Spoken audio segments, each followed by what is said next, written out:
প্রিয় দর্শক, আসসালামু আলাইকুম। পাকিস্তান বনাম বাংলাদেশের মধ্যকার দ্বিতীয় টেস্টের তৃতীয় দিন শেষে বাংলাদেশ খুব সুবিধাজনক অবস্থানে আছে। পাকিস্তানকে 419 রানের বিশাল এক টার্গেট দিয়েছে বাংলাদেশ। এই টেস্টের জয়ের সম্ভাবনা অনেকাংশেই বেড়ে গেল। যদি বোলাররা আগামীকাল চতুর্থ দিন ভালো বোল করতে পারে তাহলে বাংলাদেশের এই ম্যাচটি বিশাল ব্যবধানে জেতার কথা।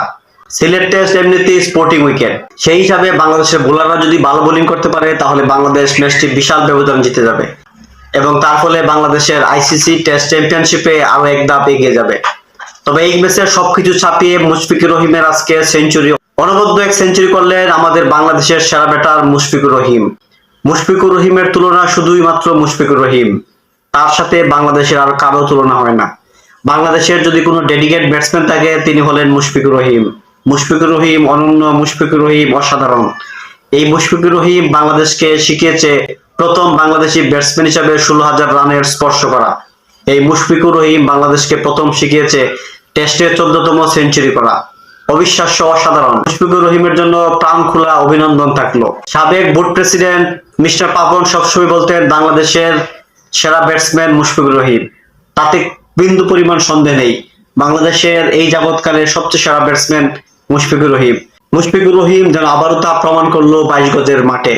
সিলেট টেস্টে অনবদ্য এক সেঞ্চুরি করলেন তিনি। মুশফিকুর রহিমের ব্যাটে বর করে বাংলাদেশ আজকে নতুন ইতিহাস রচনা করলো। বাংলাদেশের কোনো ব্যাটসম্যান এই প্রথম 16,000 রানের মাইল ফলক স্পর্শ করলো, সেই সাথে টেস্টে 14টি সেঞ্চুরিও স্পর্শ করলো। অভিনন্দন মুশফিকুর রহিম। কেরিয়ার শেষ লগ্নে এসেও মুশফিকুর রহিম যেন চিরসবুজ, চিরতরুণ। এখনো বাংলাদেশের ব্যাটারদের মধ্যে তিনি ওয়ান অফ দ্য বেস্ট, সেটি আবারও প্রমাণ করলেন মাঠের 22 গজে। মুশফিকুর রহিম টেস্টে আর অনেক দিন খেলুক, আর অনেক রান করুক, বাংলাদেশকে অনেক ম্যাচের সাক্ষী হিসাবে জিতিয়ে আসুক। সেই সাথে আগামীকাল বাংলাদেশের বোলাররা ভালো বোল করে ম্যাচটি জয় করে মুশফিকুর রহিমকে উৎসর্গ করুক। বাংলাদেশ এখন ধীরে ধীরে টেস্টে খুব ভালো দল হয়ে যাচ্ছে, এইটা দেখার মধ্যে আনন্দ।